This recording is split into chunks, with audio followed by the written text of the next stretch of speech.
केउ अभिशाप जोगु महिला को ऋतुस्राव होता है कौन पाई महिला को सहिबाकु पड़े मासिक धर्मर जंत्रणा नररु जात होइतिबा नारी को मिलिला एमिति एक शाप जहाकु एबे भी भोगुछंती नारी जाति प्रति मासरे हेउथिबा ए मासिक पीड़ा काहे केते जंत्रणा देइथाय आज आमे नारी को देइथिबा दुईटी घोर श्राप विषय आलोचना करिबा। प्रथम श्राप हेउछि ऋतुस्राव हेबा समय नारी को पीड़ा हेबा एवं द्वितीय श्राप हेउछि नारीर पेटरे कोनोसी विषय लुचिकी रहि परिबो नै। यह आपण माने समस्ते जानिथिबे जे नारीर पेटरे कोनोसी विषय अधिक समय पाई रहि न थाय। तेणु ए दुईटी श्राप केउथि पाई दिया जाइछि नारी को यार पछरे एमिति कौन घटी जार परिणाम स्वरूप आज भी भोगिबा को पड़ुछि स्त्री को एही पीड़ा।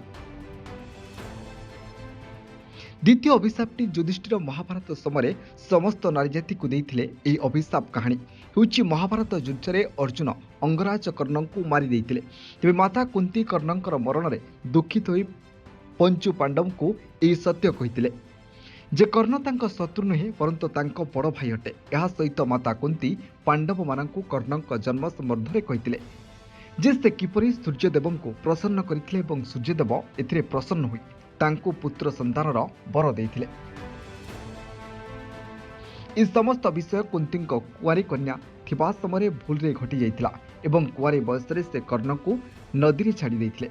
एहि समस्त विषय सुनिबा परे युधिष्ठिर माता कुंती को कहले माता जदि आपण एहि समस्त विषय आगरू कहि दै थांते तेबे आज आमको एहि दिन देखा पड़ी न था।